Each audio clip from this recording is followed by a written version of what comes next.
What's up guys, my name is Robin and welcome to the Assassin's Creed the movie review on my channel RobzarrGoesRawr. Now first of all I want to apologise if this video is late. As it stands right now I'm actually on track for it to be on time. I know I posted on my Facebook page that it's probably going to be late. It might not be. It probably won't be. But if it is I do apologise. Basically I went to see Assassin's Creed last night and I didn't want to upload and have anything for you to watch that was pre-uploaded from pre-recorded stuff today because I wanted to review this film as quickly as possible. So let me just grab my notes up because I've got pointers on my phone from after watching it. So I know most of it anyway, but it's just in case I forget anything. Okay, so the Assassin's Creed movie came out the 1st of January. Everyone who knows me that I went in to see it with high expectations yesterday. I'm a big fan of the Assassin's Creed video game franchise. I love the stories that they create and I love how they're made and kind of like the style that the gameplay is, and I'm just a massive fan of Assassin's Creed. And again, that's not something that you guys don't know. I've played all of the Assassin's Creed games on the channel, bar 2, which I'm getting to very shortly. So going in to see this film, it was one of them make or break things for the franchise, I think, and at this point with Assassin's Creed's last game being very successful after 2 less successful games, this movie had to be good or people were going to start doubting the Ubisoft team behind them, I think. And you should believe me when I say that I went in with high expectations and still came out surprised at how good it was. It was absolutely fantastic, and you know, there's a lot of reasons why that is.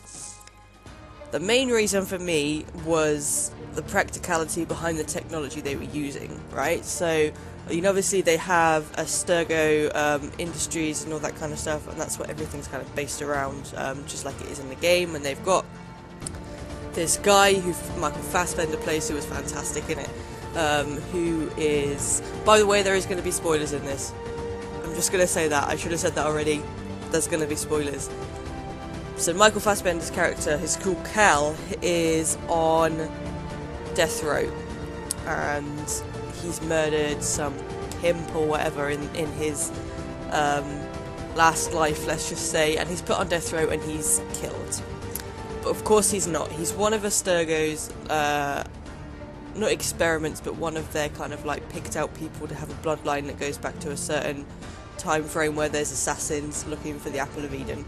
And they take him, and as far as the rest of the world's concerned, he's dead, but they take him and they put him into the Animus. Now the Animus, to me, was fantastic again because it was practical.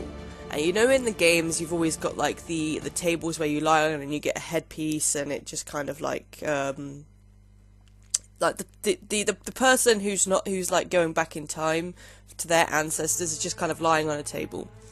And that's because in a game you don't tend to go to and from the real world to the Animus created world kind of like constantly. You know, you play a mission, you go back to the real world, you play a mission in the Animus world, you go back to the real world, and that's as it works in a game, it does.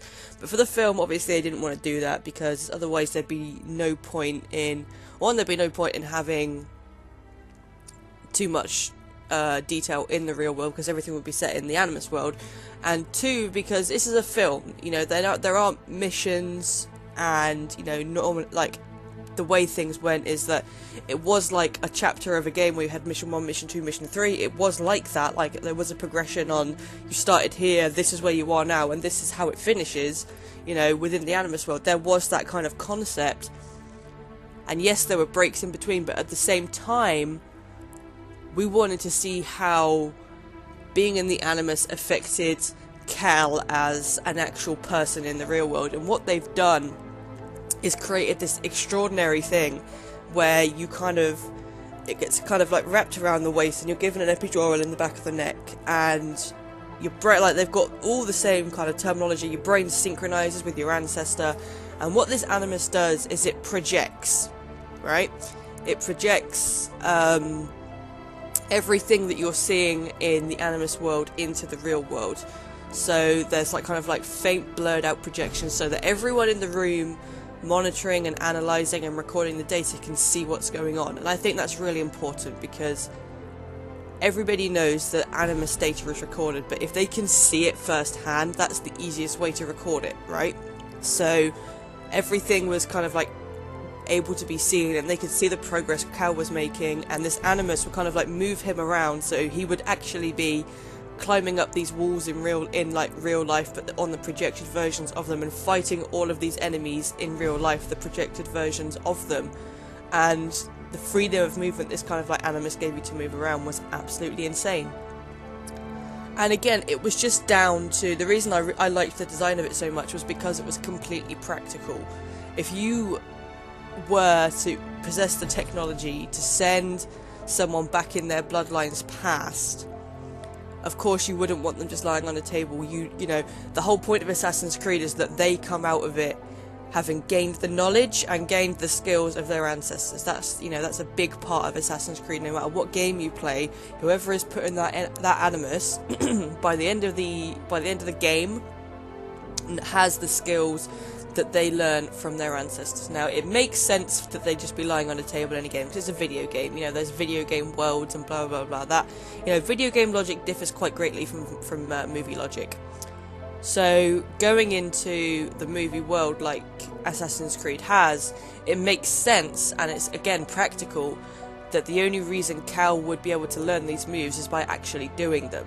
And as his mind is in his ancestor's memory, and his ancestor is carrying out these moves, Cal is doing these exact same moves in the real world onto these projections. And so the moves are being implanted into his brain as things that he knows. And to me, that is completely, you know, as far as realism can get in this game series, that is completely as realistic as it could get. And I think that was a big part of why I enjoyed the film so much, was just the practicality of the technology they were using. And, you know, on top of that, it was, you know, there were a lot of other things that really made the film what it was to me. And, you know, there was, you know, it was a lot of small things. It was a lot of small things that just clicked in together. And, you know, one of the ones was Michael Fassbender's two characters. Obviously, he played Cal, and he played Aguilar, who is his ancestor. And I'm just having to make sure that I pronounce it right because I got it written down on my phone. Who was his ancestor, and they, you know, he goes back in time, and you know, you know, Michael Fassbender plays both them characters. But what was really cool was that they weren't exact copies of each other. You could tell they could be relatives, but because of how the different, you know, he usually had different facial hair and different markings, and they changed his face naturally, you know, not anything of CGI or anything, but naturally they changed his face and made him look different enough that you knew that this was Cal in the real world and this was Aguero in the projected world, or in the Animus world, or whatever you want to call it. And that was a really big thing for me, because in the games there's always, you know, especially in the first one, you've got oh my god, what's the character's name in the first game? Anyway, you got the, I can't remember, my mind's going blank because I've got all the notes from the movie in my head. No, it's gone. It's completely gone. Anyway, you got the character from the first game, and he is exactly the same looking in the real world as he is in the Animus world, and that kind of stays that way throughout the first lot of games. It's only recently that, you know, there's been a difference in the person in the real world to the person in the Animus, right? So it was really cool to see that they've taken that into account, and it was interesting to see the differences. And, you know, when I first saw, you know, the Animus version of Michael Fassbender's character, I was like, is that the same person? Because at first glance it doesn't look like the same person, but as you kind of like study his face, you can see similarities. So like I say, they could have been two different people that were related to each other, but in actual fact they were the same actor playing two different characters. I think that was a really, really cool part of it. the fight scenes, and this was a bit that worried me actually, because you get these like epic fight scenes in movies these days, and they started using all this like slow motion and all this special effects and all this kind of stuff. And the one thing I will say is that CGI was kept to a minimum in this film, and you could tell, right? Even so far as the leap of faith was actually filmed in real life and just extended. That, you know, that was kind of like the extent of their CGI effects, and that's why it made the fight scenes as realistic as they were. And like I say, it wasn't over exaggerated. It wasn't anything other than how you would see a fight take out in the video game, right? So it was very smooth, it was very realistic, and there was no crappy slow motion over exaggeration of this move was really cool. You know, these are assassins. They're going to move quickly, they're going to move seamlessly, they're going to move without a trace. And that's exactly how they moved in the film.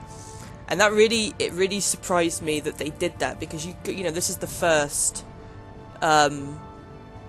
movie in what's probably going to be a multi-part series of films, and they didn't have that epic things, but it was a good move. Do you know what I mean? You know, you expect them to have kind of like these fight scenes, just like, here we go, another real slow-mo fight scene, but actually it was exactly how you would expect an assassin to move, and they had kind of like character cams, so you could see the movement from the character's point of view. And you know, the free running was phenomenal. And we were going, because I went to sit with Andrew, and I was going in, as we were going into the movie, we were chatting to the guy who we were buying the tickets from, and he was like, just don't think of it as an Assassin's Creed game, because the limitations between the game and the film are obviously different. And I went in obviously with that mindset anyway. I knew there was going to be like a lot of differences, but actually, as far as the combat and the free running goes, they were very one and the same, and the limitations don't seem to have hindered the abilities of what the film can do. And I think that was fantastic. You know, yes, the moves might not look as fancy, but the important part was that they looked real. At the end of the day, this is not a video game. This is a movie, and people tend to connect a lot more with movies in the real world. And it's important that everybody kind of realise that the differences between a movie and a video game are different. And a lot of the times, movies are kind of like in a kind of like partnership with the video game. When they do a video game to a movie, it's kind of like a companion to it. It's not like a complete follow-on or anything like that. But this actually, it was like I was watching it and being like, that was Assassin's Creed, that was Assassin's Creed, that was Assassin's Creed, this is Assassin's Creed, that's from Assassin's Creed, this is exactly like Assassin's Creed, that's Assassin's. It was just incredible. It was just incredible, the amount of like effort in the small details. Like, they even had the cut off finger where the hidden blade's supposed to go through. They had that. Obviously, it was a big thing about the Apple of Eden, so you know, there's not really much thing to talk about that. But you know, they had things like establishing shots with the eagles, and they kind of like pan out on the big shots just like they would have in the game. The thing that was really important for me actually was, and I was really surprised they did this, is, you know, when you go back in time in a game and everything's in English, and this one, when you've gone back in time, whether it be Spain or Malta, because they filmed in Malta, or London, no matter where you were in the game, they spoke the native language of that time and that country, and it was subtitled. And I thought that was an absolutely fantastic touch that, you know, you wouldn't pay attention to normally, but for this to work, you know, they needed Kel to understand that this is real back in time and we're in this country, blah blah blah. And it was a really nice touch for that, like, no matter where they were speaking the native language of the country they were in. And it wasn't just translated to English, like, spoken word, you know, it was translated to English text, but it wasn't, you know, it was all spoken in the native language of whatever country they were in. I think most of it was Spain. And I thought that was a really nice touch as well, because it really hammers in that this is, you know, we obviously know it's the past anyway, but there's nothing fake about it. They would have spoken that language at that time, you know, it was completely real. On top of that, there were like little hints to the games, like you could see like other weaponry from the previous games, like in cabinets and things like that. And a lot of the technology that's in the games has been adapted to make to be made a lot more realistic, like the hidden blade and the canes and like the smoke bombs and things like that. Had all been adapted to be more practical and more realistic. And another thing that was really good was it kind of reminded me of Assassin's Creed Syndicate a lot, and I think this is kind of off the backtrack of the two-player or two-character story that Assassin's Creed Syndicate had, and it was one of them. It felt like, yes, Cal was the chosen one for the story to be based around, but as you go back in time to see his ancestor, actually, you're not the only assassin, and you're there working as a team, and it's not just one individual's job to get this done, and a lot of the time there's 2 or 3 of you. And that's something that Assassin's Creed Syndicate really hammered in, that there was more than one person in the Assassin's Creed, and there are people that kind of help it, like on the streets and things like that.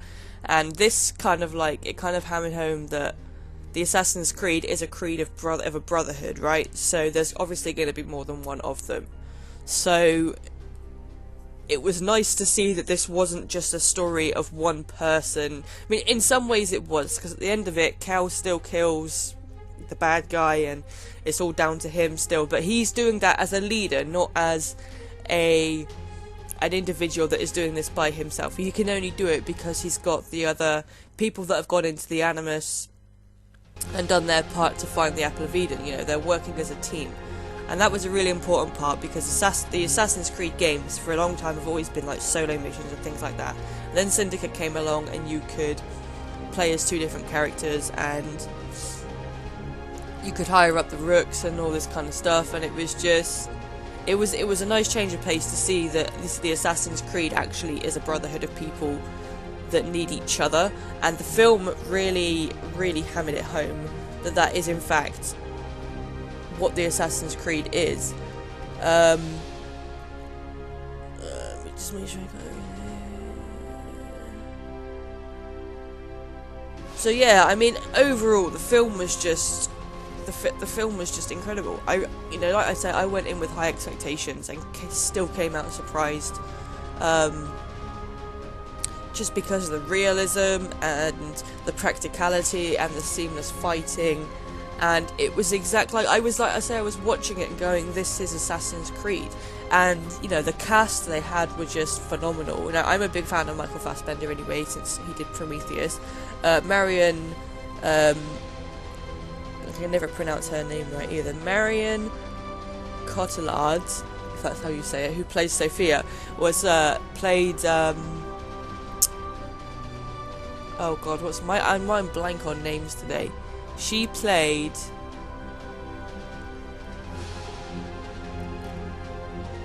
Oh God, it'll come to me. She was in The Dark Knight. She played Bane's. She played Ra's al Ghul's kid. Anyway, whatever her name was in that, she played Ra's al Ghul's kid. So I'm a fan of her as an actor. Jeremy Irons, I'm a fan of anyway. And Charlotte Rampling, I'm a fan of, because she was in Broadchurch and she was in Dexter, and I like my murder mystery style stuff. So they had it was a strange cast actually, because everybody knows who they are and everybody can recognise them, right? Everybody can place them in one thing, but they weren't big A-list actors. And I think that was a thing that made the film as good as it was, because they were able to go a lot more raw with it, and they were able to kind of use this as kind of like an establishing film, and they put a lot of effort into it. And because bar Michael Fassbender, who's quite well known for his acting now, it was kind of one of them situations where there were no massive names, so people weren't going in with high expectations because of the actors, right? Because they had this long list of actors, they didn't have that, so people were going in with high expectations because of what it was, not because of who was in it. And I think that's a really important part. But I thought it was fantastic, how they managed to keep it true to the game series, with the things like cutting off the finger and the initiations, and, you know, the ending and the things like that, how they managed to keep it true to the game series, but make it different enough for it to be practical in the real world. And like I said, the fight scenes were seamless. The lack of CGI was a godsend, because if there was too much CGI in that film, it would have just ruined it. And a lot of people were saying, oh, it's a really low budget film, it's going to be crap, blah blah blah blah blah. The reason it is so low budget, guys, is because there's barely any CGI in it. The only CGI they have is extending shots. And I'm pretty certain, I don't know that 100%, but from what I could see, the only CGI they had was extending shots. Everything else was actually filmed real time. And that is an incredible thing in this day and age of film. That is an incredible thing. There is nothing on that set, on that movie set, that I could see that was... there was nothing on that movie set I could see that looked like it wasn't actually on the movie set. There was nothing in the film that I could see that looked like it wasn't actually on the movie set. You know, because even the projections from the Animus that obviously weren't there would have just been stuff that had already been filmed and put on a green screen, so that was still there. So even Michael Fassbender probably wasn't fighting to nothing there. You know, the special effects there were just a case of, we filmed this, we need to edit it a little bit and put it into a different part of the film, but it was still actually filmed, you know. And it was probably more a case of, in fact, it was probably more of a case of, we're going to fight with the actual people and just kind of change the effects of the people a little bit. That's probably what it was. And, you know, it'd be one of the two, but either way, like I say, everything was actually filmed, and that's really important for a film, for a game like, for a film to game adaptation like this. You know, there needs to be a sense of realism to it, because the thing with Assassin's Creed is that it's always had a sense of realism because of the historical parts of it, right? You know, you can always find something in it that you know about, and that kind of grounds it as being a little bit more realistic than it should be. And the film needed to be even more realistic. And it just was. It just was, from the practical technology to the seamless fights, to the character adaptations, to the lack of CGI, to just everything. It was just Assassin's Creed. That's all that's all I can say. And that was the first thing I said when I finished the movie. You know, finished watching the movie. I turned around to, we were both just like, that was just Assassin's Creed. Everything about it screamed Assassin's Creed.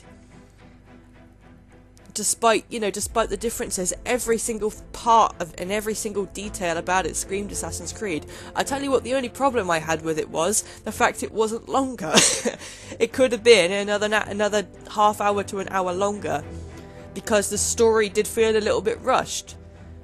But if you think about the fact that they're trying to fit what is generally an 8-hour minimum story of a video game into an hour and a half, 2-hour experience in a film, you know, that's a tough thing to do. And it could have done with being longer. That's what I'm saying. I wanted more of it, and I wanted things to slow down a bit so I could appreciate it more. And I just wanted that extra bit at the end. I'm assuming when it comes out there'll be an extended edition. I'll definitely be buying it. Altair is the name of the character in the first game from back earlier on in the video. Anyway, there's, you know, I was just, you know, you guys know I'm a big fan of Assassin's Creed, and this film had a lot coming to it. Whether it was good or bad, it had a lot coming to it. And you know, one day after, once again, the reviews are tearing it to shreds, and it's on lack of knowledge of what it's based on. Again, it's what it is. It's what it is. And considering this is their first adaptation of an Assassin's Creed film, they did a real fine job of it. You know, everything was spot on, and you could watch it as a person that hasn't seen Assassin's Creed and you'd understand what's going on.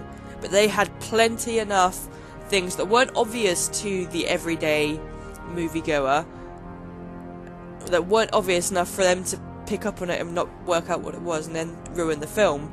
But they had enough things subtly incorporated into the film that people that are loyal to the game series can go, I know what that is, I know why that's happening, and I know where that's from. And that's a really cool thing. It's a really, really cool thing. And I'm just really happy with how it was. Like I say, I'm a massive fan of the game series. Now I'm going to say this, I'm a massive fan of the movie that is hopefully going to become a series of movies. You know, it was just little things. It was just the little things, and it was just the things that you know, the effects of the Animus were fantastic and everything like that, but the practicality of it was what won me over, and that's a strange thing because, you know, the effects of what's supposed to be the spectacular thing, but actually they were spectacular, and there's no denying that at all. But the fact that you could actually see it being used in real life, like this would work. If we had this technology, this kind of thing would work.